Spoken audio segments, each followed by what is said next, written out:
Turana fudugan kallatullee inchitu jaalla wareega mangaraan haa yaadatu kakka baaruuf tumsa kakka waaqoo guutu Haji Adam Saddo Haji Adam Jiloo dubartiinis hedduutu akka murattuu dalloo kuulaniif daraartuu dubree afran kalloo kakka abdii qopheetii fi Mustafaa Harawwee Usmaayyoo eebbisaa kan himintu baay'ee seenaa naa yaadatu xiqqoon maqaa dhawee namni waan gaarii hojjetani jira yoom du'ee mataan batus maqaan ni jira yoom du'ee geerara karaa seene dhugaan barbaada deema lagaa fi baddaa dhabe dubbadhee dhugaa dhabe jarraa kee jallaa dhabe wadaa jamana guutuu namaa koo keessaa dhabe beelawee midhaan dhabe deebodhee bishaan dhabe rakkoo tootti maddee kanaa hajootu dhabe bakka hayli dhabame jiraachuus niin dadhabe mee eesaan narraa usa eesaan narraa jallisaa yaa saba Oromoo namni haqatii dhabe haddaa garaa koo keessaa ittiin rafuu dadhabe. Turana fudugan kallatullee inchitu jaalla wareega mangaraan haa yaadatu kakka baaruuf tumsa kakka waaqoo guutu Haji Adam Saddo Haji Adam Jiloo dubartiinis hedduutu akka murattuu dalloo kuulaniif daraartuu dubree afran kalloo kakka abdii qopheetii fi Mustafaa Harawwee Usmaayyoo eebbisaa kan himintu baay'ee seenaa naa yaadatu xiqqoon maqaa dhawee namni waan gaarii hojjetani jira yoom du'ee mataan batus maqaan ni jira yoom du'ee geerara karaa seene dhugaan barbaada deema lagaa fi baddaa dhabe dubbadhee dhugaa dhabe jarraa kee jallaa dhabe wadaa jamana guutuu namaa koo keessaa dhabe beelawee midhaan dhabe deebodhee bishaan dhabe rakkoo tootti maddee kanaa hajootu dhabe bakka hayli dhabame jiraachuus niin dadhabe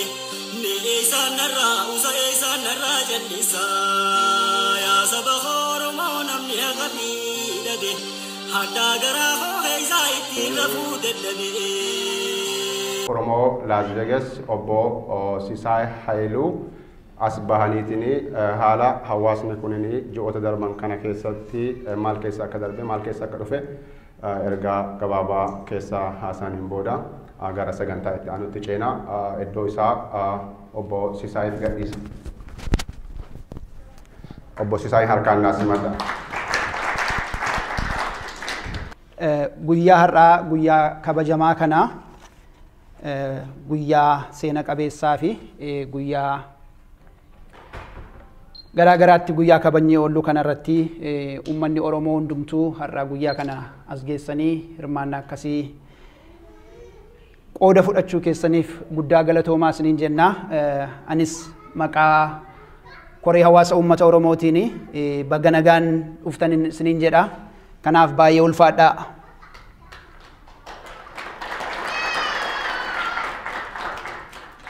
Akkuma obboleessi keenyi obbo Tolaan jedhanii baatii kana keessaa warri amantii kiristaanaa hordoftan baga ayyaana masqalaan isin ga'e isiniin jenna. Akkasumas uummata Oromoo maraa guyyaa ayyaana irreechaatiin baga isin ga'e isiniin jenna. Kanaafi hundumni keessaniyyuu baga geessan. Kanaafi kuni guyyaan har'aa kuni guyyaa walgahii keenya kan 2013 isa marsaa sadaffaa kabajnu. Garuu walgahiin keenya har'aa kuni walgahoota isa kaanirraan addadha. Walgahii guyyaa har'aa kanas maaltu isa adda godha isa jedhu kana gabaabsinee wal wajjiniitiin ilaalla. Isa dura garuu hawaasni Oromoo magaalaa Las Vegas guyyaadhaa gara guyyaatti haala garaagaraadhaan walitti dhufeenya garaagaraa gochuudhaan jijjiirama agarsiisaa jirra. Waggoottan darban waggaa 10 darbe 2002 waggaa darbe waggaa 2 darbe yeroo akka haaraatti hawaasni kun ijaarame miseensi keenyi miseensi galmeerra jiran amma kana hin turre amma garuu hedduminaan baay'achaas nuyis karaa garaagaraa baay'achaa jirra. Inni kunis tokkummaan keenyi kun hin eegale malee fiixaan hin baane ammayyuu. Kanaafi kana caalaa cimnee hojjennee tokko taanee kurfoofnee gara fuulduraatti deemuutu nurra jira. Kanaafi egaa nuyi har'a sagantaa keenya walgahii marsaa sadaffaa kana gaggabaabsineetu sagantaa addaaf goonee jirra. Garuu sagantaa addaa sanatti utuu hin darbiin kan isin yaadachiisnu sagantaa gaggabaabaa qabna. Innis akka waadaa galletti marsaan sadaffaa kuni guyyaa filmaataa ture. Guyyaa har'aa kana filmaata gaggeessina jennee turre. Garuu filmaata sana sababa sagantaa addaa qabaannee fi baatii amajjii keessa achi dabarsineerra. Kanaaf 2014 ji'a jalqabaa keessa filmaataa kan koree gaggeessina jechuudha. Warra yeroo isaanii fixan isaaniin gaggeessinee warra haaraa yerootti filannu ta'a. Inni gara biraanii nuyi warri koreen ta'ee warri nu wajjiniitiin hojjetan haala uummanni keenya keessa jiru, haala uummanni Oromoo warri biyya jiran keessa jiranii yeroo hundumaa hordofnee isaan faana deemaa jirra. Maal keessa jira hawaasni keenya, maal keessa jira uummanni Oromoo biyya jiru. Isa jedhu kana yerootti isa kana irratti waan ni jenna. Keessumaa yeroo darbee harkuma alagaatti kan wareegame akkuma amma yaadanne waa'ee injiinar Tasfaa'uun masariitii keenya yookaan weebsaayitii hawaasaa irratti keenya jirra. Warra kofaleettis wareegamanii uummata Oromoo kofalee Arsii keessattis warra du'anii akkuma sana yeroo baay'ee isaanin wajjiniitiin bu'aa jirra. Karaa kana kan masariitii keenya nu hordofanii sakana waan kan godhanii beekaa kan of gidduutti qabnu injiinar Dastaadha. Kanaafi injiinar Dastaa baay'ee ulfaadhu, baay'ee guddaa galatoomin siin jedha. Kanaaf gaaffiin gara biraanis immoo gaaffiin garaagaraa yeroo baay'ee ka'u gidduu kanas maal nu gootu warri jettan gurraa kan qabdanii weellistoota akkam nuun finneettanis immoo gaaffii warri nu gaafataniittan jiru. Kanaaf isaaniinis warra akka yeroo ammaa kana as Ameerikaa kan seenanii jiran sirbitoota Haacaaluu Abbuush, Taamiraat, Jaamboo Jootee isaaniitiin kanaaf kan qindaa'an koree waan jiraniif isaan kana irratti hojjechaa jiru waan ta'eef baatii gabaabaa keessatti isaanis waamicha isiniif dhiyeessu. Kanaaf isa sana keessan seenuu isaanumatu isa kana qindeessa.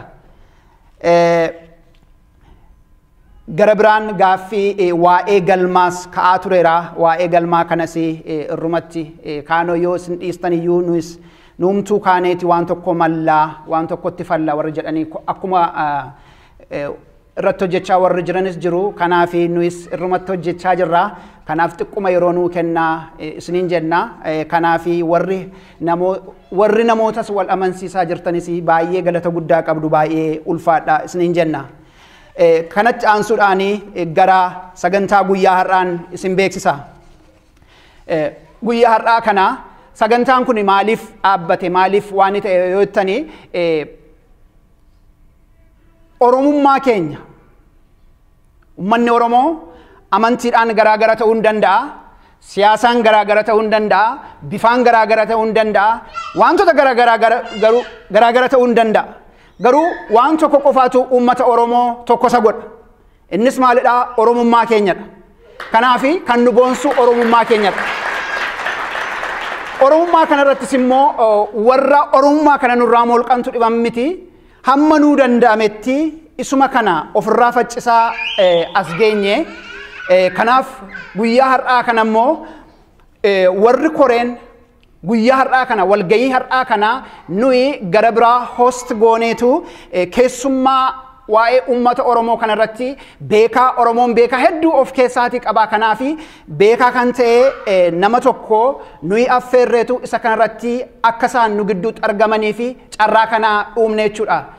Kanaaf yoo baay'een keessanii ummata Oromoo qofa miti addunyaa guutummaa guututti namni miliyoonaan lakkaa'amanii gurri isaanii waa'ee Oromummaa kanatti isa duriirra caalaa dhaggeeffachaa jiru. Ji'a 2-3 darbe irratti yeroo obboleessi keenyi Johaarii fi Mohammed Adelmoon akkasumas obbo Fidoo Eebbaa yeroo isaan Aljazeeraa irratti dhiyaatanii gaaffii ka'eefii ture. Kanaaf gaaffii sanaa warri kaan gaaffii isa kanaaf gaaffii gara biraa deebisu. Ani immoo gaaffii kanaa hunduma keessaniif hin dhiisa. Warra dana jirtan qofa miti uummata Oromoo hundumaaf iyyuu siif isa kamii durri kanatti kennitu isa jedhu. Gaaffiin koo isinii galeera. Siif hunduma keessaniif ani Sisaayiif eenyu kan dursu isa jedhudha. Oromummaa mannu dursa natti fakkaata. Kanaaf Oromummaa kana hundumayyuu kan dursu Oromummaadha. Oromummaa kana immoo nama nuu kenne utuu hin ta'in Waaqayyootu nuuf kenne. Kanaaf isa kanatti hundumaa caalaa Oromoon boonuu qaba jechuudha. Kanaaf guyyaa har'aa kana nuyi koreen hawaasa Oromoo itti irratti yaadnee obbo Johaariin affeerre. Obbo Johaariin yeroo affeerru ummanni Oromoo magaalaa Las Vegas hawaasni kuni kan kurfoofnee jirru siyaasarraan addaa, amantiirraan addaa, naannoorraan addaa, ummanni Oromoo hawaasni magaalaa Las Vegas Oromummaa isaatti qofaa tokko taanee deemna. Kanaaf isa kanarrattidha kan obbo Johaariitiin akka isaan nu gidduutti argaman. Inni kunis immoo Oromoo First World Tour kana isa kanarratti akka nuuf argamtan jennee gaafanne yeroo kana aarsaa godhan isaanis mana barumsaa jiran keessaati guyyaa 3 kaleessa har'a boru aarsaa godheeni argama jedhaniitu tole nuun jedhani. Kanaaf mishinii kana warra gaggeessaa jiranii maqaama koree hawaasa Oromoo fi maqaa hawaasa uummata Oromootiin koree warra kana gaggeessaa jiranii baay'ee galatoomaa isaanin jedha. Isinis otoo harka walitti rukuttanii naa galateeffatanii baay'een gammada. Kanaaf dhumarratti egaa akkuma isinitti hime keessummaa of gidduutti qabna. Keessummaan keenyi erga haasaa godhanii boodas yaada isaa ta'uu gaaffiif banaadha bilisa haala isaa yeroo sana sagantaa adda addaa qabna isaan irraa erga dhageenye booda kanaaf warri as jirtanii otoo ol kaatanii jaajjatanii keessummaa keenya obbo Johaar Mohammediin otoo naa simattanii baay'ee natti tola. Ol kaatanii.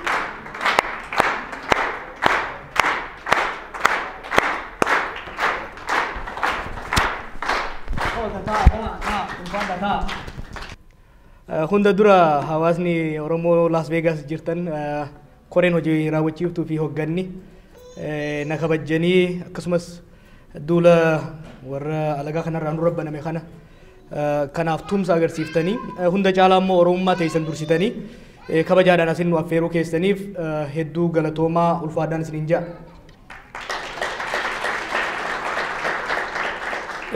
Kanatti aansuun eega duula kana eegallee uummata irra deemu eegallee amma kun magaalaa kurnaffaan na fakkaata. Magaalaa kurnan deemu kana hundatti wanni nan jedhu kun akkanaan icitiin uummatatti naasofne na jala deemee kan waraabu nama guddaa nama miidiyaa Oromoo yeroo dheeraadhaaf gaggeessaa ture nama ijoollummaan qabsoo tana keessa illee ture ammallee itti jiru nama kana Ammayyaassin jedhanii Oromoo TV gaggeessaa.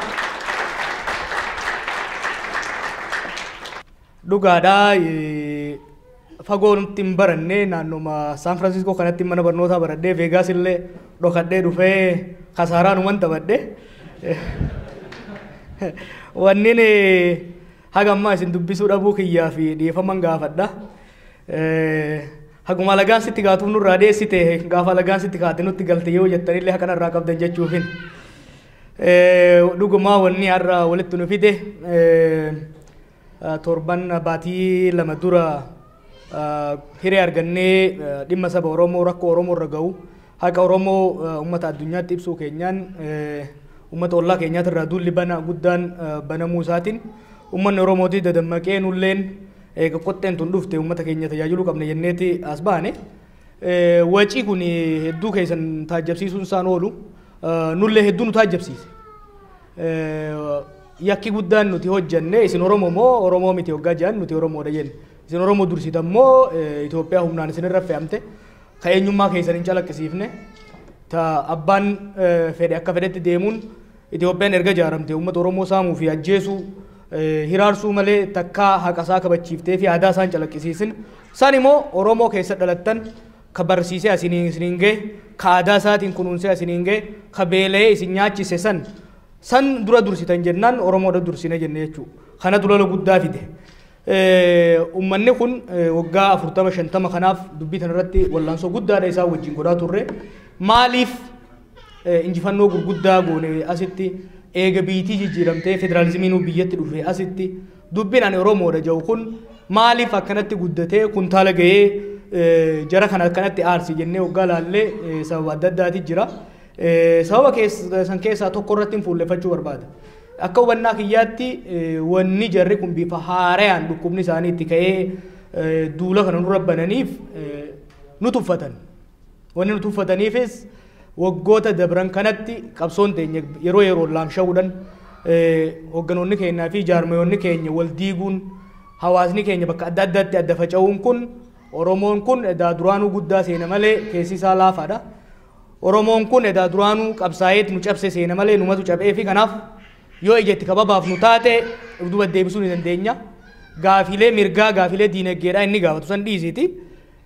Gaafulmoo eenyummaa isaatu keessa deebifnee ani Oromoodhaa akka inni hin jenne qaanfachiifnee mana deebisuu dandeenya yaalli jiru kun isaan keessatti abaqaalee jira jechuudha. Kun rakkoo guddaadha. Kun isaaniifis rakkoo guddaadha nuufillee rakkoo guddaadha. Isaaniif rakkoon guddaan dukkana durii keessa jiraachuu isaaniit agarsiisa jechuudha. Isaan immoo rakkoo keessa jiraachuun nuufillee rakkoo guddaadha qaba jechuudha. Rakkoon guddaan gama keenyan jiru wanni nurraan gahuudhaaf taa'u maali yoo jennee walumaa galatti wanni namni keenya hubachuu qabu maali? Wanni baatii lamaan dabre kanarratti agarree nurratti duffiin akka jiruu fi duffiin kun immoo badii isaanii osoo hin taane badii nuti goone waan ta'eef dulli akkanaa kun akkan godhamne uummanni keenya if kabajamee akka jiraatuuf hojiin hojjetamuudha qaba jennee taphanna jechuudha. Hojiin hojjechuu kunis rakkoolee nu tuffachiisan kana tokkummaa keenya jabeessuu jaarmayoota keenya jabeessuudhaa fi akka nam tokkootti haa ta'u akka hawaasaatti guddannee as dhufuudhaaf socho'uu nu barbaachisa jechuudha. Kanarraa kaanee eega jarrinuu waan ittiin dhaadannuu fi waan uummata keenya kakaase eega kanuu kannan taate uummata kanarra deemnee uummata keenya kana gurmeessuu fi gara dalagaatti seensisuu qabna jenneet duula Oromoo Faras jedhu kana eegallee deemuu jirra. Akeekni keenya waa lama.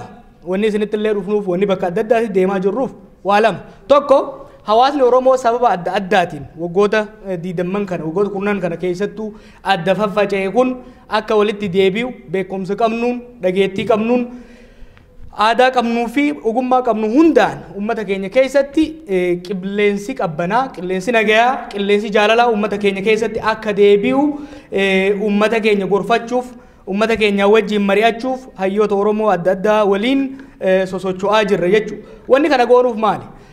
Uummanni jidduu isaatti nagaa hin qabne, uummanni jaarmeenni hawaasaa isaa nagaa hin qabne, uummanni du'aa jiruu irratti wal bira hin dhaabbanne diinni ni tuffata jechuudha. Qilleensa keessa seena jechuudha. Kanaaf uummata Oromoo kana deebifnee uummata kabajaa qabuu fi uummata abbaa biyya isaati irratti abbaa ta'uudhaaf falmachuu danda'u gochuudhaaf ka duraa hawaasa keenya deebifnee jaaruu qabna kan jedhu sababa saniif dhufne jechuudha. Kanaas isinirraayis wanni eeggannu wanni isin bira dhufneefis isin keessatti jabinni akka dhufu isinitti dhaammachuu fi yoo karaa beekumsaatiinis taate garaa ogummaatiin wanni isin gargaaru yoo jiraate san wajjin mari'achuudhaaf jechuudha. Gara biraatiin wanni lammataa akeekni lammataa duula amma godhaa jirru kuni maali yoo jenne namni keenya biyya alaa jiru kun namni xiqqaan biyya alaa hiree argatee biyya alaa yookiin immoo ari'amee biyya alaa jiru kun uummata keenya biyya keessa jiruuf yookiin immoo qabsoo biyya teenyatti godhamaa jirtuuf gumaacha godhuuf humni isaa akka jabaatuuf kappaasitiin isaa impaawer akka ta'uuf akka jabaatuuf irratti dalaguu barbaanne jechuudha. Akkuma beektan nu warri biyya alaa jirru kun ka biyya keessa jirurraa waa lamaan irra fooyyee qabna. Ka duraa biyya bilisummaa qabdu, biyya mirgi jiru, biyya nagayaan akkanatti wal geenyee waliin mari'annu keessa jirra.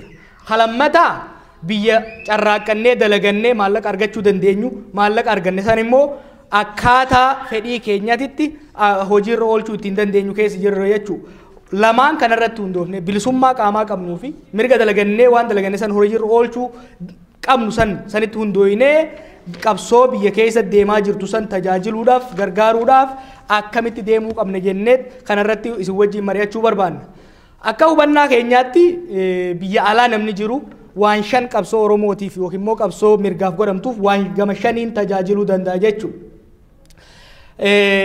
Gamni duraa gama leencallootiin akkuma reefu jee qabeenya qabna. Qabeenya san bakka barbaannetti akka barbaannetti itti fayyadamuu dandeenya jechuudha. Haduraa leencalloodhaan uummata keenya ka hidhame haa taatu, uummata keenya ka dirree keessaa falmatu haa taatu, barattoota keenya haa taatu bifa adda addaatiin maallaqa dalagannee qabnuun tajaajiluu dandeenya jechuudha. Kana jechuun garuu tokkoffaa maallaqa sanuu asittuu hojjetanii argachuudha barbaachisaa. Lammata immoo maallaqa san bifa bu'aa buusuu danda'uun biyya teenya keessatti hojiirra oolchuu qabna jechuudha. Kalammata maallaqatti aansee hojii dippiloomaasiiti. Akkuma beektan Hayitii uummata keenyaa dantaan uummata keenyaa uummatoota naannoo sanitti siyaasaa naannoo sanitti irra dhiibbaa qaban hubachiisuun hedduu barbaachisaadha. Hojiin sun hanga ammaatti jaarmaalee siyaasaatiin hojjetamaa ture jechuudha. Hojiin sun jaarmaalee siyaasaatiin hojjetamaa turuun isaa waggaa jaarmaayonni siyaasaa bifa adda addaatiin addaan dhodhoo'an faranjoonni yookiin immoo mootummoonni adda addaa Oromoorraa yaada wal dha'uu fi yaada wal falmuu yaada wal dargamu dhaga'uun dippiloomaasii keenya akka malee miidhee jira jechuudha. Kanaaf dippiloomaasii Oromoo kana deebifnee ijaaruudhaaf ogeeyyoota manguddoota akkasumas hayyoota Oromoo kan of keessaa hammate magaalota gurguddoo siyaasaa akka Waashingtan DC, London, Johannesburg biyya adda addaa keessatti murna yookiin immoo garee hayyoota garee dippiloomaasiidhaa dantaa teenya uummata alaatiif dhageessisu ijaaruu barbaachisa jechuudha. Kanarratti hawaasni biyya alaa jiru kun gargaaruu qaba jennee tattaafachaa jirra. Bifa kanaan sochiileen tokko tokko eegalamee jira. Bifa lammataatiin bifa sadaffaatti dippiloomaasiitti aansee hojii advokaasii. Kana jechuun roorroo uummata keenya irra gahu biyya keessatti haa taatu biyya adda addaatti gahaa jiru baqattoota keenya irra gahaa jiru san jaarmeeyoleen adda addaa jaarmeeyoleen mirga namaatiif dhaabbatan jaarmeeyoonni baqattootaaf dhaabbatan akka dhagahan ragaa qabatamaadhaan biyya keessa odeeffannoon akka as gahu gochuun barbaachisaadha. Yeroo ammaatti jaarmata akka lamatu waan kanarratti hojjetaa jira. Lamaan kun immoo jettee irratti hundaa'an jechuudha. Uummanni biyya alaa jiru kun keessattis jaarmaa dhaabee jaarmeeyota jiran sanitti fayyadamuun qorannoo ragaa irratti hundaa'ee kan waan biyya keenya keessa jiru san hojiirra oolchuu danda'u biyya teenya gahuu qaba jechuudha. Kanarratti tajaajiluu barbaanna. Kasadaffaa ka afraffaadhaa advokaasiitti aansee beekumsa maddisiisuudha jechuudha. Qabsoon beekumsa hedduudha isa barbaachisa. Waan hanga ammaa goone keessatti hayyoonni Oromoo qubaan lakkaayaman seenaa Oromoo katabuudhaan roorroo uummata Oromoo irra jirtu calaqqisiisuudhaan gama hedduudhaan dalagaa baay'eedha dalagan jechuudha. Haa ta'u immoo adaduma diinni keenyallee jabaachaa deemuun adaduma uummanni keenyallee babal'achaa deemuun adaduma addunyaan tunillee hedduu xaxamaa ta'aa deemtuun beekumsi maddisiifnuu fi beekumsi sun immoo bifa uummataa galuu danda'uun haqaaramee dhaquudha qaba. Kanaaf jaarmeeyota akka waldaa qorannoo Oromootii fi jaarmeeyota biraa jajjabeessuun hedduu barbaachisaadha. Gama dhumaarratti wanni namni biyya alaa jiru hojjechuu danda'u hojii miidiyaati jechuudha. Hojii odeeffannoo as jirtuu fi biyya jirtullee uummataan gahudha. Yeroo ammaatti diinni biyya bulchaa jiru miidiyaa mootummaadhaa qabatee olola isaa uummata keenyatti odeessaa haqa uummata keenyaa ukkaamsa badii fi balleessee uummata keenya irratti sababsate jechuudha. Murnoonni alaa murnoonni habashaa biyya alaa jiran immoo miidiyaa qabaniin haqa keenya awwaaluun uummata keenya irratti olola afaan fajjii godhan jechuudha. Kana keessatti miidiyaa kan qabne ka sagaleen isaa hin qabne sagalee daqiiqaa 30 qofa torbaanitti VOA irraa qabna jechuudha. Wanni biyya kana keessatti dhagahamu. Kanaaf miidiyaa odeeffannoo uummata keenya keessaa fuudhee uummanummaan keenyaa akka wal dhagahu gochuu danda'u jaaruun barbaachisaa jechuudha. Waan shanan kanarratti hubannaan uummata keenya keessatti akka dhufu carraaquu barbaanna. Shanan kana keessaa tokko kan yeroo ammaatti irratti hojjetaa jirru kan isinillee ammatti suduudhaan keessatti hirmaachuu dandeessan hanga tokko isinii ibsuu yaada yoo intarneet ka qabaattan taate Mahammad Adamoo kanarratti ibsa bal'aa isinii kennuuf ta'a.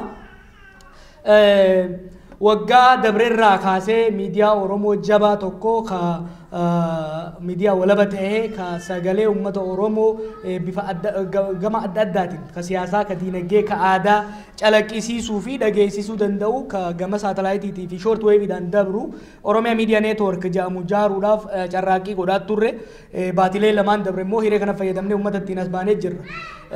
Miidiyaan kun yoo akka yaada keenyaatti akka tahee galma ka ga'u taate teknooloojii ammayyaa jiran hundatti fayyadamuun hayti Oromoodhaa afaan Oromootiin afaan alagaatiin hundaan uummata keenya bira akka ga'u carraaqqii godhuudhaaf deemne jechuudha. Yeroo ammaatti gaazexeessitoonni hedduun biyya keenya keessaa baqatanii biyya alaa jiran jechuudha. Biyya gaazexeessitoota kan walitti fidnee gama diinagdeetiinis haa taatu gama adda addaatiin gargaaruu barbaannaa jechuudha. Kanaaf Oromiyaa Miidiyaa Neetwoork jaaruu barbaanna. Miidiyaan kun gama saatalaayitiinis dabruu danda'a, gara hundaanuu dabruu danda'a. Yeroo ammaatitti ijoolleen injineerotaatii fi ijoolleen joornaalistii ta'an waan kanarratti halkanii guyyaa jabaatanii dalagaa jiran jechuudha. Miidiyaan nuti jaaruu barbaannu, miidiyaan nuti jaaraa jirru, miidiyaa ilaalcha keessan bal'ina yaadaa isin keessa jiran calaqqisiisuu danda'u ka ummanni Oromoo hundi ittiin boonuu danda'u jaaruudhaaf yaalaa jirra. Itti hirmaadha. Ijoollee kana gargaaraadha. Ijoolleen tun humna isaanii beekumsa isaanii gumaachanii hedduudha carraaqaa jiranii haga dandeettanitti itti hirmaadha yaalaan isin jaa. Hunda caalaa immoo hunda caalaa hojiilee amma jenne kana hojiilee warri namni keenya kan biyya alaa jiru kun hojjechuu qabu kana hojjennee galmaan gahuudhaaf jabinni keessan hedduu barbaachisaa jechuudha. Jabina keessan hoggaa jennu namni keenya kan biyya alaa jiru kun waanuma lamaaf biyya alaa jira. Tokko carraaqqatee maallaqa argachuu, kaan baratee beekumsa horachuudha jechuudha. Kanaaf ummata keenya kan biyya jiru saniifis abdii ta'uudhaaf hojiilee asinni hojjenne jennee yaannu kanas hojjechuudhaaf wanni barbaachisu ka dura akka nama tokkootti dalagaa jirtanitti waan itti jirtanitti jabaachuun barbaachisaadha jechuudha. Kana hoggaan jedhu qabeenya horachuu qabdan yoo qabeenyatti ka jirtan taate.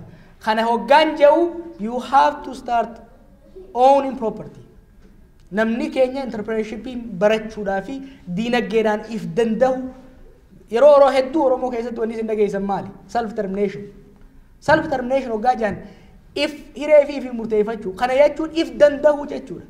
Personal independence akka nam tokkootti dalagaatti jabaattanii dalagaatti if danda'uudha isin barbaachisa. Isin warri as jirtanillee hedduudha shakkalattan jedhanii asirratti hedduu isin gorsuu barbaachisu silaa uummata mokaa wajjin jirtanii hedduu jabaatee hedduu barbaachisa. Akka lammataatti yeroo hedduu kana jala jabeesseetiin dubbachuu barbaada. Akka lammataatti warri dalagaatti hin jirre immoo barnootatti jabaachuu qaba jechuudha. Barnootatti yoo kajabaatu taate tokkoffaa namni keessanillee isin abdata. Isinillee gaafa namni isin yaammate jalaa awwaattanii waan qabdanii itti bahuu dandeettan jechuudha.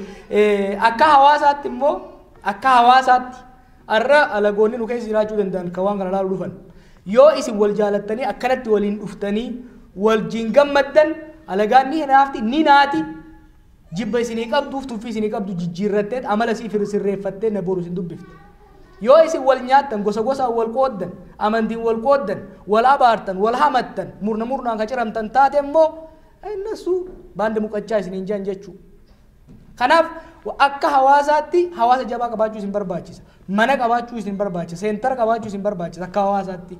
Akka nam tokkotti nama bultii isaatii ta'u nama barnoota isaatii jabaa nama dalagaatii jabaa ta'uu isin barbaachisa jechuudha. Waan kanarratti yoo kajabaannu taate akka nam tokkotti dirqama keenya yoo kabaanu taate yoo jabaannee ka argamtu taate akka hawaasaatti hawaasa jidduunsaa nagaa hawaasa jidduunsaa tokkummaaf jaalalti jiru yoo kataatu taate waan amma miidiyaa amma kaafne qofaa miti waan gurguddoo boru uummanni nu duubaan dhufu dhaloonni nu duubaan dhufu dalaguudhaaf taa'u gargaaruudhaaf bira dhaabbachuudhaaf hiree guddaa qabdanii dhumatti wal jaaladhaa wal kabajaa wal danda'aa wal baradhaa wal jajjabeessaa nagaan naa jiraadhaa galatoomaan isiniin jedha.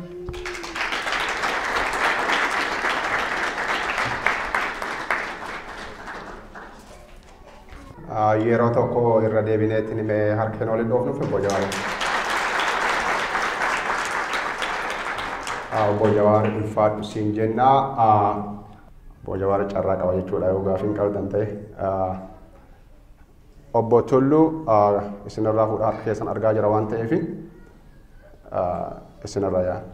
As dhuftanii gaafachuu dandeettan yoo hin dhagahamu ta'e. Tarimee yoo hin dhaga'ama ta'e achis dubbachuu dandeettan yookaan as dhufaa kootaa dubbadha.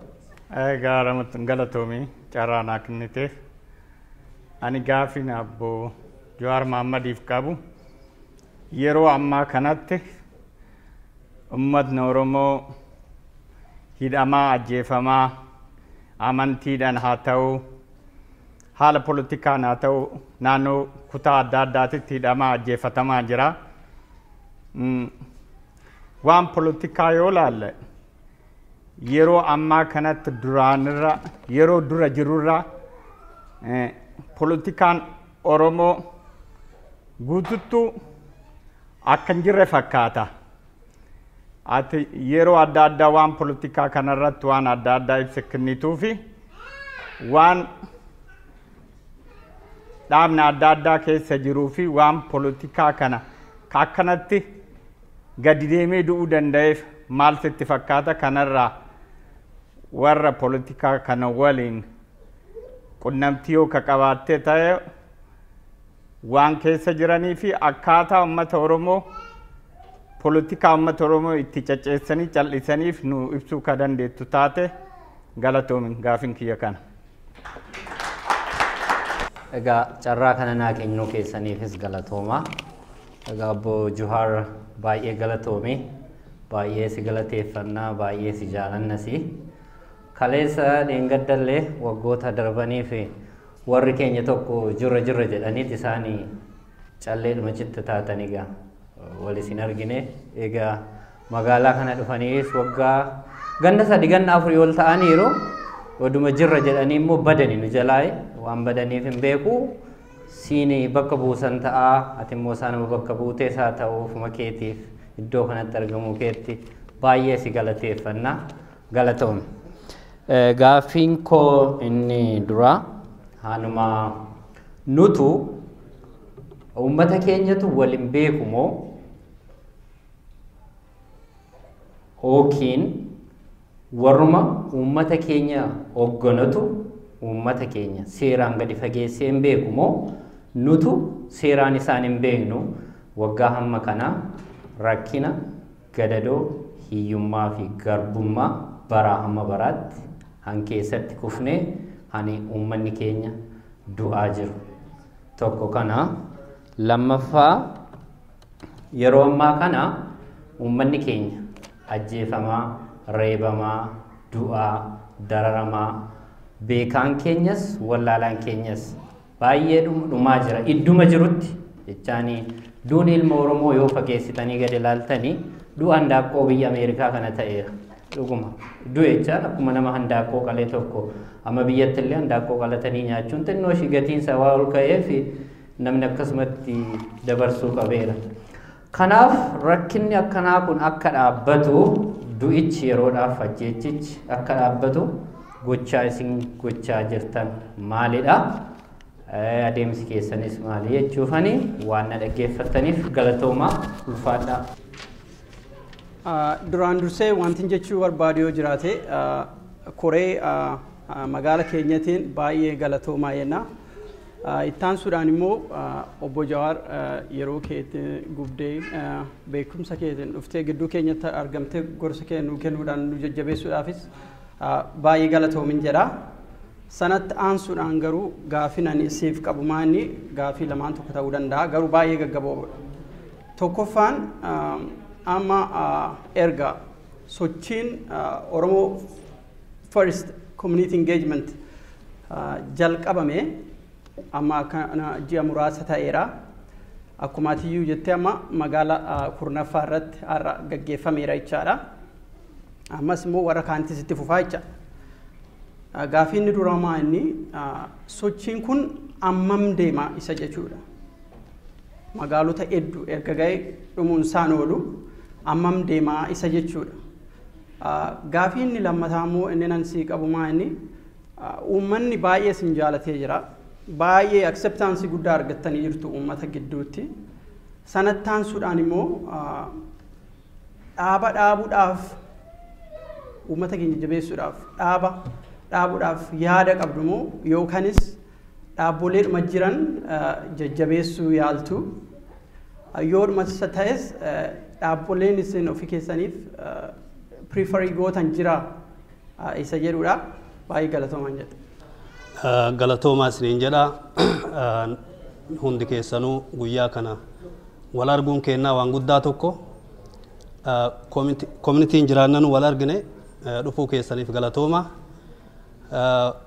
warra komitee kennallee halkanii guyyaa itti wal'aansa guddaa godhanii guyyaa kana bareechuun isaaniitiif galata guddaa isaanii qaba baay'ee galatoomaa isinillee keessummaa kennallee har'a bootaa kanatti argamtanii nu iddootti argamtanii dur maqaan handaaraa isin beeyna har'a garuu dhufnee ijaan isin arguun kenna kuni baay'ee nu gammachiisa akkuma obboleessi kenna jedhe namni hedduun baay'ee isin jaalata jaalanna guddaa isinii qaba jaalala kana rabbiin haga dhumaatitti isinii hawannoo jedhu jedha asirratti itti aansee gaafiin kiyya akkuma reefu ati jette namni kenna gara garatti faca'ee abbaa dhabuudharra yookaan nama isaa falmatu tokko dhabuuf odoo barataa hedduu of keessaa qabnu har'a nama isa gaayidi godhu dhabuudhar gara facaanee akka lukkuleetitti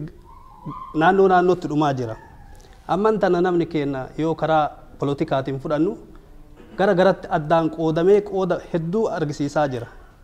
Karaa keessaniin ummata gara faca'e kana akkam gootanii walitti qabuu wal'aantan yookaan ummanni kenna ka garatti politikaa garaan qabatee deemu kun gara tokko dhufee humna tokko godhatee akkuma reefati jette humna yoo qabaate waa hedduu godhuu danda'a.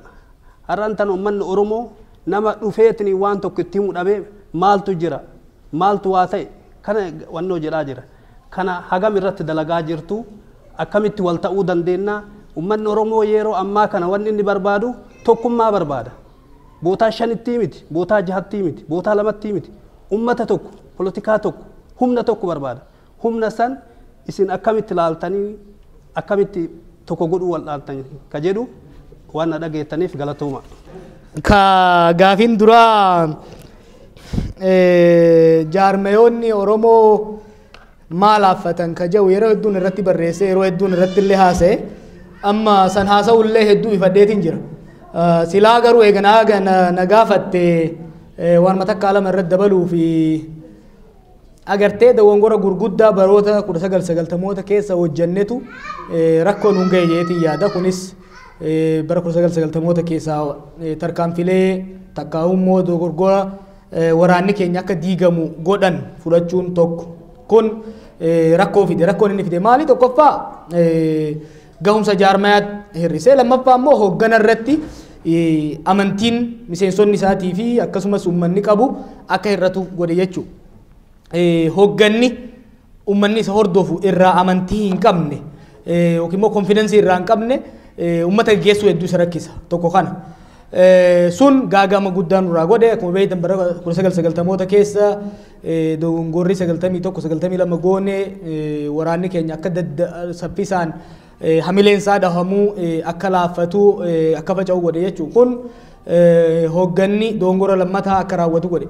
Dogongorri lammataa hogganni dirree qabsoo gadi dhiisee biyya ambaatti galuudha jechuudha.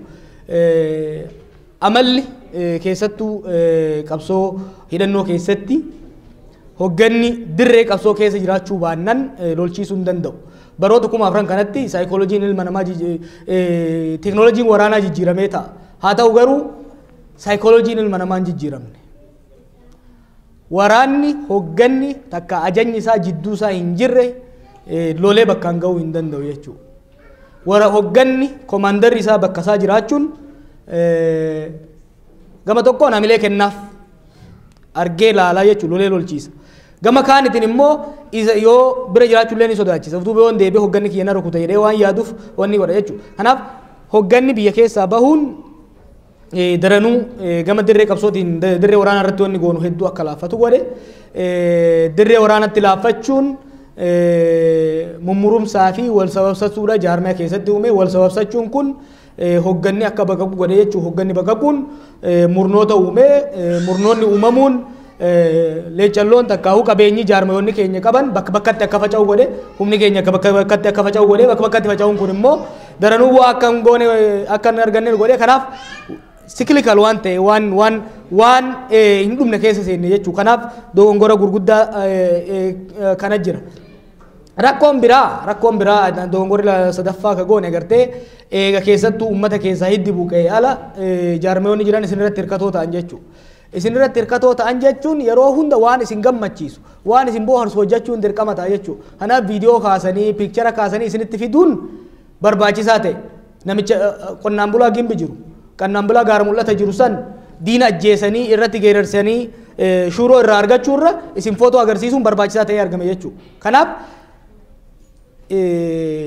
wanniin formulaan silaa qabsoodhaa guutuutti jijjiirame isin irratti hirkatuun kun immoo jaarmayoonni qabnu jaarmaya bu'aa dirree irratti buusuurra fakkeessuun hammaachuun isaa kun rakkoo uume jechuudha. Kanaaf waa'ee rakkoo kanaa yoo keessa deemne fixuu hin dandeenyu waliigalatti haala amma keessa jirruun wanni irraa baranne maaltu jira wal sababsee namni sababsatan dhabame jechuudha. Amma warra ganda saniitti godhe jedhanii jaarmaya gandaan jaarratanii hin taane.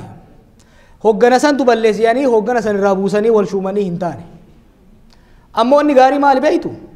Namni sababsatan hin jiru ka sababsatan numa mara. Namni abdatan hin jiru namni ka abdatan nu mara. Namni sababsan nu dhabuun namni abdan nu dhabamuun sun namuu akka ifitti garagallee an akka nama tokkootti badiin ani kaleessa balleessaa ture maali? Humni ani har'a qabuu fi qabsoota naaf gumaachuu danda'u maali jennee akka hubannu akka takkaa'u abdii kijiba yookiin immoo jibba haqarratti mundoofneen uf maraachinee deemurra dhugamatti akka of gamaggamnu akka hawaasaatti dhugamatti akka teenyee of laallu hireen hubanna natti fakkaata. Kanaaf haala amma jiruun ummanni kunuu dhufee namni as keessa jiru kun murna adda addaa deeggaruu danda'a hoggana adda addaa deeggaruu danda'a. Odoo waggaa sadii dura ta'ee waggaa akkanaa yoo kayaannu taate murni tokko hin dhaqina yoo jeen namni hin dhaqu. Jawaar warra ganda saniitiin hin dhaqina hin dhaqu wanti kun. Sunaafi amma gandatti illee ijaaramne qeetti illee ijaaramne hoggana kaan buufnee kaan fannifne bakka dhaynu waan dhabneef kanatti walitti deebinee jechuudha. Kun abdii nuu kanne jechuudha. Yoo akkana walitti deebinee wal sababsachuu dhiifnee dandeettii qabnuun wal dandeennee wal gorfannee yoo kadeemnu taate bu'aa qabna natti fakkaata.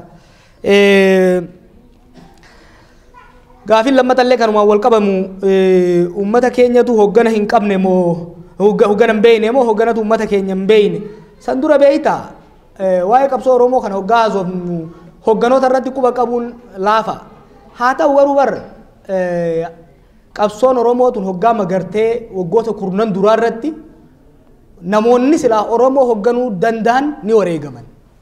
Alamaaraam Gammadaatiin irraa kaasi Baaroo Tumtaatiin kaasi Abdullahi Yusufiin kaasi namoonni silaa qabsoo tanaan abboomaa mitikku warri silaa yeroo tokkotti dhaloonni hawaasni tokko yeroo tokkotti dhaloonni tokko one generation namootuma haguutuuf keessaa baasa kaawee hin deemuu danda'u the visionary leaders. Qabsoon teenya sun diina hedduu qabaachuu isiitirra xaxamuu isiitirra gaafiin keenyas gaafii sirnaa gaafii hiddaa ta'uu isaatirraa kaka'e bara 1967 fi bara 1981 jidduutti namni silaa sabni sun abdachuu danda'u ni dhume jechuudha. Kana namni hedduutu hubachuu danda'a. Kanaaf namoonni silaa hoggananii deemuu danda'an sun dhumuun warra sanii gadi silaa warra hojiirra oolchuun deemuu danda'u irratti bu'e jechuudha. Jarri sun ba'aa dandeettii isaaniitiin deemuu hin dandeenye irra kufe. Kana hubachiisuun barbaachisa. Gama lammataatiin immoo haallummaan tarkaanfileen tokko tokko fudhatamanis rakkoo qaba jechuudha. Gama hogganaatiin hoggaa laalte gartee rakkoon hogganaa kun kan ammaatti kaafte kuni ummanni kun hoggana silaa isaan malu osoo yeroon hin gayin osoo qabsoota achiin tarkaanfachiisin dhabuun sun rakkoo tokko akka ta'etti akka naa hubattuun barbaada. Dhugaadhaa wanni ati shakkite hogganni uummata beekuu dhabuun kunis hanga tokko ni jira. Kunis maalii gartee hogganni yeroo dheeraadhaaf uummata irraa addaan bahee uummata keessa jiraachuu dhabuun kun uummata san sirriitti beekuu dhabuu fi uummata san irratti hirkachuu dhabuun rakkoo qabaachuu danda'a. Haa ta'u immoo tadabarte gindoo beeytu taafte guddoodha jedhan. Hogganni amma jiru kunii fi hogganni amma dura dabre waan silaa danda'aniin haga silaa beekaniin hedduu yaalanii jiran rakkoo hedduu keessa dabranii asiin dhuganii jiran. Amma keessattuu hoggaan fuula keessan argu hedduun keessan dargaggeeyyi. Hedduun keessan warra umrii tiyya keessaati. Amma booda manguddoon tun tolchitus balleessitus fixattee jirti. Amma booda manguddoon humna waan kana baadhatanii deemuu ni danda'anii illee hin qaban. Beekumsaa fi mala yeroo wajjin illee deemuu hin danda'an. Amma booda uummanni Oromoo illee isaan abdachuufu gara fuula Rabbii qajeelaa jiran. Okay? Isaan komachuufu komatullee uumaa irraan buufatu. Kanaaf amma booda uummanni Oromoo isinitti akka garagalaa jiru beeka. Akkuma amma isin reefu maal godhaa jirta naan jettan kanatti uummanni Oromoo isinitti garagalaa jira jechuudha tokko tokko keessanitti. Amma booda waa'ee manguddoo abalu kana balleesse yoo jettan haateetuma akka balaan si afuufuu ta'a. Kanaaf amma booda waa'ee hogganoota manguddoota komachaa ooluun yoo arrabuma ofirratti dadhabsiisuu ta'ee malee bu'aa biraa qabaachuu hin taa'u. Kanaaf namu af keessaa hoggana baasuu irratti fuulleffachuu qabna. Akkamitti hoggana af keessaa baasuu dandeenya ka jedhu gaafii lammataatiin ka walitti hidhamu taa'u. Kunis maali? Dalaga hoggana leadership hoggaa jennu gama lamaan marga. Tokko nature. Nami gariin dandeettii waaqayyoo kenneen uumamaan of keessaa qabuun waa hogganee deemuu danda'a. Dandeettii uummata walitti fiduu waa hojjechuu qaba. Nami gariin immoo adada keessa dhaloota booda muuxannoo godhatuun humna ta'aa gara humnaatti jijjiiramaa beekumsa soorataa muuxannoo saniin hoggana ta'aa deema. Hogganni jabaan garuu kalachuuf keessaa qabu. Namuu dhalootaan dandeettii ni qaba jechuudha. Dandeettii inni qabu san dalagaarra yoo kakaa'u taate muuxannoodhaan balleessee tolchee uummata wajjin hojjetee dandeettii hoogganummaa sanaaf keessaa maddisiisee uummanni illee argee beekee fi amanee fi deemuu ni danda'a. Kanaaf wanni godhuu qabnu isin dargaggeeyyiin lafaa dhufaa jirtan kun qabsoo Oromoo kana keessatti jaarmayoota Oromoo keessatti sochiilee Oromoo keessatti akka hirmaattan manguddoon gama tokkoon kararraa maquu qabdi. Nummoo warri isin duratti as babaane kun haala mijeessuudhaan caasaalee uumuudhaan projektoota uumuudhaan achi keessatti akka hirmaattanii hirmaannaadhaan hojiidhaan dandeettii Rabbi isinii kenne san daran guddifachaa gabbifachaa uummata kanaan akka deemtan haala mijeessuu qabna jechuudha. Wanni amma godhaa jirrus kana. Fakkeenyaaf waa'ee miidiyaa reef hoggaan isinii haasa'u miidiyaa san namoota muraasanaaf nu malee yeroo ammaatti nama 300 oliitu bifa adda addaatiin keessatti hirmaataa jira jechuudha. Hedduun isaanii dargaggoota. Ijoolleen kun initiatiivii mataa isaanii fudhachuudhaan gariin fundraisingii gochuudhaan warri injiinaroota IT ta'an teknoolojii isaa jaaruudhaan warri saatalaayitii irratti beekumsa qaban saatalaayitii gochuun warri ogummaa joornaalizimii haa taatu kaameraa waraabuu bifa adda addaatiin Programa yookiin immoo sagantaalee qopheessaa jiran jechuudha. Bifa kanaan yoo akka keessatti hirmaatan taate jabaataa deeman. Kanumaan walitti qabatee wanni Oromoodhaa gaarii amma Oromoon hedduun barataa jira. Asittis biyyattis Oromoon hedduun barnoota keessa jira jechuudha. Ijoolleen barattu tun beekumsas argachaa ogummaanis qaroomaa deemti jechuudha. Kanaaf ijoollee kana walitti fidanii walitti hidhuudhaaf akka isaan wal qabatanii deeman gochuudhaaf shaakalliin adda addaa godhamaa jira. Miidhaa uummata Oromoo irra gahaa jiru kan obboleessi kiyya jee miidhaan Oromoo irra gahu bifa haaraan bifa hamaan deemaa jira kana beeka. Kan ajjeechaa fi dhaatii miti rakkoon guddaan amma jiraa jiru. Ajjeechaan nuu qaama ta'e bara amma nuun boonyu hoggaa namni du'u beeyta. Nu amma boo'uu dhiise Oromoon beeyta hoggaa namni du'u hoggaa namni isaan ajjeessan. Miidhaan amma guddaan jiru kam seetan. Miidhaa gama diinagdeetiin uummata keenya irra dhufaa jiru. Kana irratti qalbifadhaa. Oromoo Amaarri gaafa cunqursaa ture sani lafa isaa irratti gabra godhe garuu lafa irratti dhiise. Gaafa Amaarri irraa buqqa'u nami lafa isaa qabatee jiraate jechuun qe'ee isaa irraa buqqaane. Amma wanni wayyaaneen godhaa jirtu nama keenya hiddaan buqqaasaa jirti. Nama keenya hiddaan buqqaasaa jiran jechuudha. Agartee muyni mataan irraa cirame deebisee fiilee mayiruu danda'a. Muyni hiddaan buqqa'ee garuu buqqa'ee dhabamu ta'a jechuudha. Kanaaf wanni dachii irraa nama buqqaasu tokko diinagdee biyyattii keessatti namni keenya akka hin hirmaanne keessaa dhiibuun fakkeenyi yeroo kana dhiyoo kana hedduu deddeebi'ee dhufu tokko maali? Dur Oromiyaa keessatti kadhattuun warra gama kaabaatti irraa dhufu. Dur amma kaabattuu kadhattuun keenya ta'aa jira. ajaa'iba kadhattuun keenya ta'aa jira jechuudha reefu maaliin hin jee oromoon hedduu barataa jiraami istaatisiisiin akka agarsiisutti bara 3 dabre kanatti ijoollee teenya kolleejii keessaa eebbifaman keessaa parsantii 10 hin ga'u ka hojii argate qonnaan bulaa lafarraa buqqaasu jiran lafa dhabsiisaa jiran ilmi isaa ama 15 ama 16 baratee deebi'ee akkuma qonnannellee lafallee hin qabu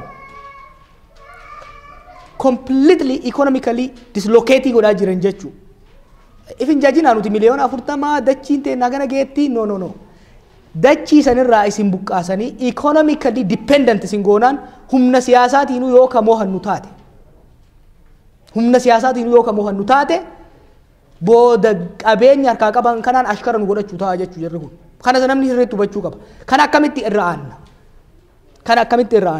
qabsoodhaan irra aanna laal rakkoon takka ka oromoo mataa keessa seente maali nuti ummata baay'ee ummata bal'aa jarattii tana gaaf tokko kaafnee buqqaafne jedhanii eegu kuni dogongora maal jedhaniif jookiin tokko oromoo keessa ka jiru maali nu bari oromoon kun odolbee inxooxxoo irra wayee gadi fincaane jarattii tana dhiqee dabamsiisaa jedhan dhuga garuu miliyoona 40 kana gaafa ati asuu baaftee gaararraa gadi fincaanetti ta'uu hin danda'u gariin odoo gaaraan baane fincaana wal dhiqa jechuu gadi gaafa ati nama kana hunda inxooxxoon baaftu jarattiin gurratte yaate kanaaf diina tuffachuu fi kabiraa immoo gama dippiloomaasiitiin gama maaliitiin gara kaaniin gama maaliitiin baafne hin danda'amu namni dhagaa keessaa dhufee magariisa keessan keessa seenee dhagatti deebi'uu hin taa'u kanaaf rakkoo oromoo irra jiru ka jijjiiruu dandeenyu dhugaan takka yoo garatti nuu fudhatamte qofa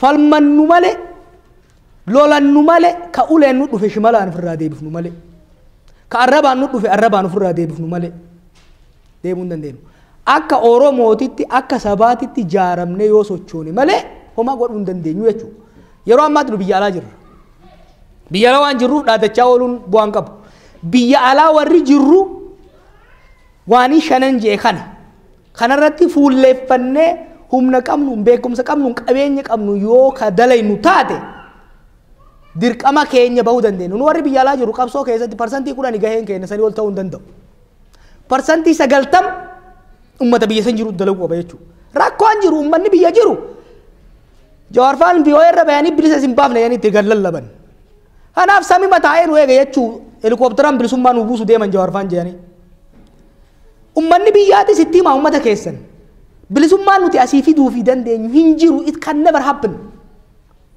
ummanni biyya jiru ufumaa uf keessa garagalee yoo kafalmatu taate malee warri biyya alaa jiraanne oromoo kanaaf qabsoofne bilisa baafne jennus ummata dachaane yoo qabsoofne malee bu'aan hin jiru kana hubachiisuun hedduu barbaachisaadha gara kanaa yoo ka deemnu taate miidhaa irra jirtu kana dhaabuu dandeenyaaf fakkaate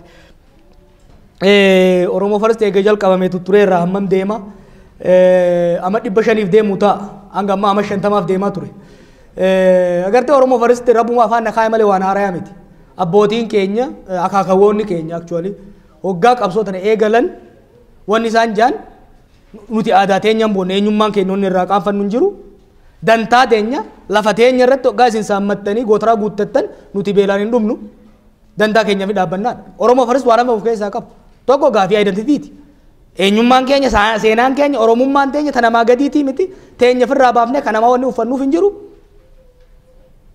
kana haduraa kana kalammataa ifiin eega boonanii booda waan ifiitiif falmachuu dantaa teenya irratti qabeenya keenya irratti falmannaadha oromoo farstiin kana qaba waan har'a jawaar fidee miti waan amma dura warri afran qallu warri maccaatuu lama warri baale hundi waan asiin gahe jechuu wanni amma irra deebineef this is not a new it's not a new discovery it's a reaffirmation of what we have always believed in wanni nu godhaa jirru maali amma dura nuti oromoodha oromoo falmanna yenneeti kolfaa turan gaafa nuti oromoo jaan sammohannet oromiyaa gadhaabnee jirra jechuu amma immoo hoggaa nuti ija libsannu nu harkaa buusuu barbaada wanni jechaa jirru xiqqoo shilib jenne malee hin rafne jenneet mul'isaa jirra jechuu waan haaraa miti kanuma godhaa jirra kanaaf laal namni eenyummaa isaatiitti saalfatu namni saba isaatiitti qaanfatu namni if dhiisee orma ta'uudha deemu haqa isaatiif falmachuu hin taa'u obboleessa isaa yoo ajjeesan diilallaa'u hin taa'u loluu hin taa'u jechuudha. Kanaaf akaakoon kiyyaas ani Oromoodha jee anis ani Oromoodhan jaa ilmaan ilmaatiyyaanis ani Oromoodha jetti akka konseptiititti waggaa 500 turuu ta'a sanii olillee hanga Oromoon jirutti hanga Oromummaan jirtutti nuti Oromoo ta'uu hin dhiifnu jechuudha. Sanillee Rabbi nurraa oolchu hadiisuutu. Akka sochiititti wanni nuti barbaannu kana nama keenya ka sababa adda addaatiin addaan cite kana walitti fidu. Nama keenya kana walitti fidnee yoo dandeenye immoo yaada piroojeektii takka mataa keessa keenye namni keenya bakka jirutti akka of jabeessu nama akka nam tokkootti illee akka hawaasaatti illee akka of jabeessu. Akka hawaasaatti immoo akka uummata bal'aatitti immoo piroojeektii waloodhaa kan akka miidiyaa kan akka dippiloomaasii kan akka adda addaa kanarratti akka wal gargaaree jabeeffatu gochuuf nama jaaruuf nama dammaqsuu barbaanna jechuudha. Namni silaa dammaqe kan muka deefnee kaasuudhaaf. Kan ammoo itti fufna kana waggaa goonu amma booda isinirra deebi'ee mataa isin dhukkubsuuf miti. Amma booda isin walitti dhuftanii galtanii waliin raaffatina walitti deebi'a wal quba qabaadha. Yoo isin akkanumatti bara dhufullee ka walitti dachaatan baatii dhufullee ka walitti dachaatanii komitii jabeessatanii waa ka hojjettan taate an deebi'ullee nan barbaachisu. Yoo deebitanii muydan immoo isinitti hin deebi'a beekadha. Dhaaba miidiyaa dhaabuuf deemna. Dhaaba ogeeyyotaa dhaabuuf deemna. Dhaaba civic society agartee siyaasaa keessatti waa lamaan godhama qabsoo keessatti. Political society fi civic society jennee adda baafna. Political society jechuun waan jaarmeeleen siyaasaadha. Sadarkaa imaammataatti sadarkaa poolisiititti yookiin immoo dirree falmaata irratti godhan jechuudha. Political society san jalatti hojii bal'aa hojii miidiyaa hojii advocacy hojii adda hojii hedduu isaa ka hojjetu civic society dha. Civic society wanni akka miidiyaa kun wanni akka jaarmeelee mirga namaa kun civic society dha. Hawaasni dhugaan jabaa ta'ee bilisummaa isaa saffisaan mo'atus eega mo'atee boodas dikteetarri akka keessaan baane biyya bilisa taateef dimokiraatawaa taate qabaachuu danda'u ummata civic society jabaa kana jechuun lammiilee mirga isaanii beekanii fi lammiilee bu'aa qaban akkasumas jaarmeelee hawaasaa jajjaboo ka jaarmaya siyaasaa san taliguu fi deeggaruu danda'an akkasumas ka hoggaa jaarmeelee fi hogganni siyaasaa kun kararraa ba'e kararra deebisuu danda'an yoo qabaate jechuudha. Kanaan wanni nuti godhuu barbaannu duula amma goonu kanaan ummanni keenya civil society jajjabaa akka jaarratu. Kana jechuun waldaa akkanaa kan akka jaarrattan. Waldaa kana qofaa miti. Masgiddan Oromoo akka jaarrattan. Charchii Oromoo akka jaarrattan. Waldaa waaqeffannaa akka jaarrattan. Waldaa dargaggoota, waldaa dubartoota, business professionoota warra taaksii oofuu haa taatu, warra injiinaroota haa taatu, civic society kana akka jaarrattan hubannaan kun akka jabaatu. Hubannaan kun immoo hojiitti akka hojjetamu barbaanna jechuudha. Akka hawwii xiyyaatiin bara dhufuu anaami dhufee ka siyaasaa isinitti odeessu. Bara dhufuu hedduun keessa warra biizinasaas waan jirtaniif ekspertiin biizinasaa tokko akkaataa maallaqa itti horatanii fi maallaqa san hojii irratti oolchatan irratti gorsaa fi beekumsa barnoota akkasii kennu nama akkasii erguu barbaada bara dhufu. Bara dhufaa dabraa siyaasa maammataa wal dhukkubsuurra hojii irratti akka fuulleeffattan waan akkasii irra godhuu barbaanna jechuudha. Jaarmaya akkasii dhaabuu barbaanna. Jaarmaya siyaasaa laftuu dhiphatte eessa dhaabna? Eessa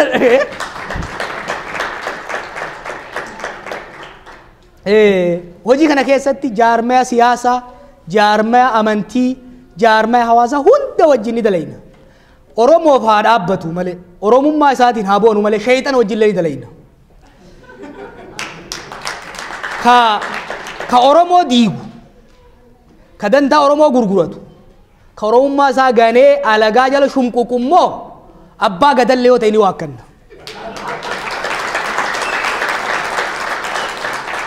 Kanaaf wanni barbaannu waliigalatti kana kagama nama gaayid godhuu dhabee dhugaa hogganni qabaachuun barbaachisa. Ummanni cunqurfame garuu an akka muuxannoo kiyyaatti ummanni cunqurfame hogganan eega jee yoo kataa'u taate mugeetuma achumaan dhufu ta'a. Kanaaf ufuma keessaa hoggana ati mataa keetitti hoggana bar dirqama mataa keetii akka nama tokkotti yoo kabaatu taate ifi hoggana ta'uu dandeetta.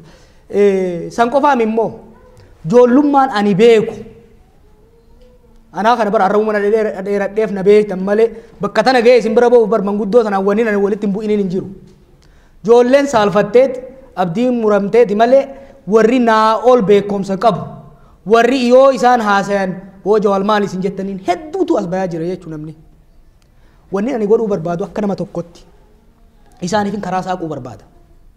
Tokko siyaasaa Oromoo tana qulqulleessuun siyaasaan tun nama jalaa dhufu kana ka mataa keessa dhooftee gad deebiftu osoo hin taane nama jalaa dhufu kana ka kunuunfattee ol baaftu akkasiin taatu godhuu barbaanna. Kana godhuuf tokko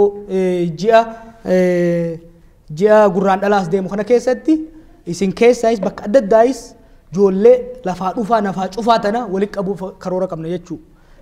We are organizing the summit of the emerging academic and professional leaders. Bakka adda addaati maaliif kana goona tokko.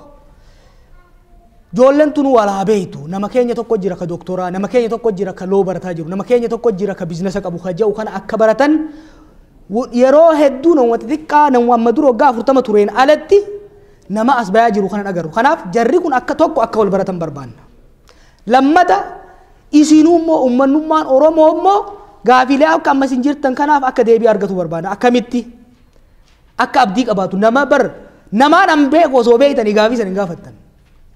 Nama waan ajaa'ibaa bakka adda UN keessatti haa taatu World Bank nama amas 30tti Yuunivarsiitii addunyaa irratti sadarkaa tokkoffaa lammaffaa keessatti piroofeesaraatii jira namni keessatti. Nama amas 30tti miliyooneraatii jira ijoolleen ta'e dalagattee argatte. Nama hedduu jira. Isinillee gananiitii miti fedhii hedduudha qaban hawwii hedduudha qaban uummata kana tajaajiluudhaaf. Garuu hedduun isaanii akka keenya kanatti siyaasaa keessatti ilkeen buqqaafanne. Kanaaf ni sodaatan siyaasaa. Kanaaf siyaasaan Oromoo tun ta sodaatan akkan taane qabbaneessuu barbaanna jechuudha. Reefu maaliin jee? Akeenummaan nuti amma deemaanii jirru kuni uummata Oromoo hawaasa Oromoo biyya alaa jiru kana keessatti qilleensa qabbanaa, qilleensa nagayaa, qilleensa jaalalaa deebisuudha. Yoo akkas goonu taate boru hoggaa gurbaan dhufe inni sun eessa? Oo gama dhiyaa kanarraa dhufe, gama bahaa kanarraa dhufe, gama dachiitirraa dhufe jechuu dhiiftanii dhaggeeffachuu eegaltan jechuudha. Hawaasa akkasii yoo ka uumnu taate bu'aa buusuu dandeenya. An akka nama tokkotti barnoota irra jira. Waggoota 5 dabre kana Itoophiyaa tana qulqulleessee isaaniifis nuufis akka taatu waan hin dalagin hin jiru. Hedduun caare dhugumaan.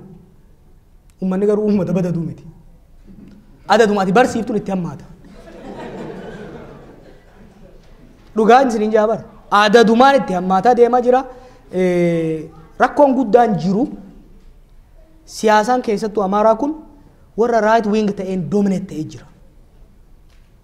Kanaaf an amma booda isaanu ani Oromoodhaan jeebar waan biraan jennaan Itoophiyaa isaanillee tuyne isin wajjillee isaan wajjin dalaydan malee jeeti mataa isin dhukkubsaa tureemi.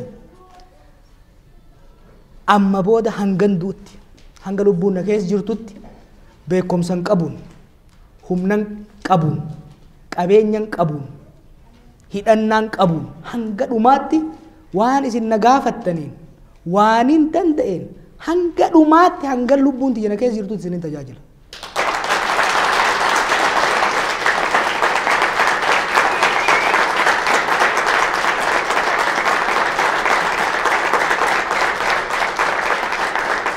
Yoo akka maar kanaa dhooftan kanatti harkanatti dhooftanillee asuma taa'eetiin isin wajjin ta'a. Galatoomi yaanni kun egaa piroojeektiin eegalee amma gara baatii 11 Oktoobar bara dabreerraa eegale feezii yookiin immoo kutaa 3tti qoonneetti irratti hojjechaa turre. Kutaan dura technical development jechuun hojiilee teeknikaa isa barbaachisan gama weebsaayitiin haa taatu gama saatalaayitiitiin haa taatu appilikeeshina isa barbaachisu dalaguun barbaachisaa ture. Agartanii rakkoon amma guddaan jiru miidiyaa banachuun laafa. Garuu warri Chaayinaa rabbi nama jala kaa'e hoggaati asii bante duruusi cufan oduu ati afaan hin bananne. Kanaaf isarra aanuudhaaf bifa adda addaatiin irratti hojjechuun barbaachisaa jennee warri dura waan kana irratti hojjetaa ture ijoollee IT'ti ijoollee injiinarootaati jechuudha. Isaan hanga tokko gara feezii gama dhumaarra gayaa jiran. Feeziin lammataa yookiin immoo kutaan lammataa program development jechuunis kontentii achirra dhiyaachuu deemu sagantaalee achirra dhiyaachuu deemu irratti ogeeyyonni joornaalizimii irra jiran sanirratti akka qophaa'an maal fa'aa dabarsuu qaba. Gartee amma wanni miidiyaa nuti qabaachuu kan barbaannu miidiyaa calliseetuma siyaasama xiixaa ooluu miti. Miidiyaa aadaa Oromoo irratti diinagdee Oromoo irratti jiru jireenya Oromoo irratti bifa adda addaati irratti hojjechuudha deemuu barbaachisa jechuudha. Kanaaf san irratti kontentii produce gochuudha barbaadan irratti hojjechaa jiran. Feeziin sadaffaa governance jenneen. Governance ogaa jennu miidiyaan kun miidiyaa dantaa Oromoo handhuura godhate ka Oromoo keessatti loogii hin qabaanne ta'ee akka deemuuf mala bulmaata isaa seera ittiin bulu. Akkasumas eenyu faatu isa bulcha warri isa bulchu sunilleen uummata Oromoo kan calaqqisiisan miidiyaa kanaaf ogummaa fi waan adda addaatiin ka qaban ka jiru maal ta'uu qaba ka jiru irratti kana keessatti immoo seera qabsiisuu irratti seera qabsiisuu irratti gartee waan miidiyaa waan ta'eef akkasumas qabeenya ummataatiin waan ta'uuf seera adda addaa hordofuudha qaba jechuudha. Kana irratti waan kana keessatti looyeroonni hirmaataa jiran, joornaalistoonni hirmaataa jiran, hayyoonni adda addaa bifa adda addaatiin keessatti hirmaataa jiran. Yeroo ammaatitti yoo akka hawwii keenyatti akka ta'u taate dhuma waggaa kanaatitti yoo xiqqaate pilot program broadcastii godhuu ni eegalla jennee yaada qabna jechuudha. Gara biraatiin xiqqooma akkuma miidiyaan kun itti hojjetu wannummaan miidiyaan kun ta'e isin hubachiisuudhaaf stuudiyoo biyyi bakka adda addaatti qabaachuudhaaf deemna Minnesootaatti, Johannesburgitti bakka adda addaatti qabaanna. Akkasumattis dabree immoo miidiyaalee hangammaa jiran, reediyooleen hangammaa jiran kun kan intarneetiidhaan dabraa jiran kun airtime argatanii saatalaayit irratti illee haa ta'u short wave irratti argatanii deeggarsa amma agartee saatalaayitiitiinis ta'ee short wave dabarsu maallaqa guddaa isaan gaafata mataa tokkoof. Akka hawaasatti yoo goonu taate immoo isaaniifis airtime kennuu barbaanna. Caayaa tokko jalatti akka dhufanii walabummaa editoriaalii mataa isaanii qabatanii haa ta'u garuu wanni jalatti caasaa tokko jalatti dhufanii akka dabarfatan. Komponentiin lammataa sun warri jiran ka jalatti hirmaatan jechuudha. Ka lammataa garuu guyyaan waan Oromoon keessa ooltee bulte ka dabarsu news and news analysis guyyaan ka dabarsu ijoollee guututti qaxaramanii kafalamuufiin ka maanajimentii mataa isaaniitiin bulu core miidiyaa dhaabuudha barbaanna jechuudha. Kanarratti hojiin hojjetamaa jira. Isintu dagatee malee Muhammad Adamuu asirratti isin ibsu yaadee ture. Isintu intarneetii dhabee ammallee isin wansa hojjedha. Isa turre beeka. Ani politika masiitiin beeka malee teeknikaala isaa ijoollee santu beeka. Isaan gaafa birallee daran isin ibsuu danda'anii. Gama leecallootiin haala lamaan hojjechuudha ta'a. Tokko miidiyaan akka jaarmayaatti ni jira akka miidiyaa godhu. Miidiyaa kana immoo fandii ka godhu nan piroofitii dhaabaa jirra jechuudha. Nan piroofitiin kun akka heera biyya kanaatitti sumuuniin seentuu fi sumuuniin baatu ka accountability qabaatu it's very serious wanniidhaaf ta'uu miti. Kanarratti hedduudha hojjetaa jiran akka luufooliin tokko yookiin immoo qaawwii takka illee akka hin jiraannetti itti hojjetaa jiran jechuudha. Waan kana faayinaansi gochuudhaaf waa lama barbaanna. Tokkoffaa seed fundii barbaanna. Seed fundiin waan amma hojii kanatti seenuudhaaf hanga tokko ni qabna. Hanga matarra deddeemnee uummanni adda addaa illee waan godhee ni qabna. Seed funding waan qabdan yoo arrasaa taatu baatilee dhufan kana keessatti pileejii gootanii yoo kennitan waan ittiin eegaluuf nu barbaachisa jechuudha. San booda garuu sustain gochuudhaaf baatiin haa taatu waggaan haa taatu akkaataa hojii isaa garaa isin ga'een yeroon sustaining members taatanii yoo kadeemtan taate gaarii ta'a. Waan tokko garuu waadaan isin eegala.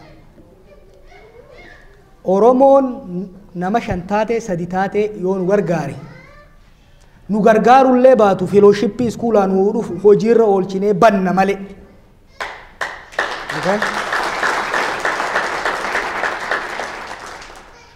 Sumni kiyya rabbi itti araaramu actually harruma du'e maal jee anaa isaatirraa lallabu dhagayeeti ati isaatirraa lallabu kana dhiisuu baannaan lafa abbeetii saniin gurguradha naan jee jennaani hedduu na dhagahame beekta hedduu natti aaran ture yeroo na achirraa wanni jiru hedduu hinaafsise Oromoon wanni maaliifi wanni nu haasofnu nagaa yoo ta'e 24 waan biraa lallaba jarri gaafa kaaniin bilbilee fi amma gaa isaatirraa na buufte warruu abbaa xiyyaatiif ta'etillee dabalii maallaqa ergi keetuman sii banaa jiran jedheen miidiyaa. Kanaaf wama feetee dhufa malee warri nuti komiit taane isinillee yoo nu gargaartan nu gargaara hedduu itti gammanna. Garuu teenyee Amaarri akkanatti nu arrabse Tigreen asiin mala jette Oromoo akkana godhan nu gaha. Amma booda Orma komachuun ofii dadhabanii Orma sababuun nu gahuu qaba jennee itti murannee itti seennee jirra jechuudha. Hanga dhumaattis irratti hojjenna yoo barbaachisaa ta'e barnoota qabnu dhiifnee kuulii hojjennee faayinaansii goona malee miidiyaa Oromoo boonsu ka Oromoon hundi keessatti itti mul'achuu dandeettu ka guyyuu isin dhaggeeffattanii namni keenya maal keessa oolee irraa hubachuu dandeessan ni banna kana waan takka shakkii hin godhina nu gargaara nu bira dhaabbadhaa walii wanni dalagan waliin toltii ulfaadhaan isin hin jaa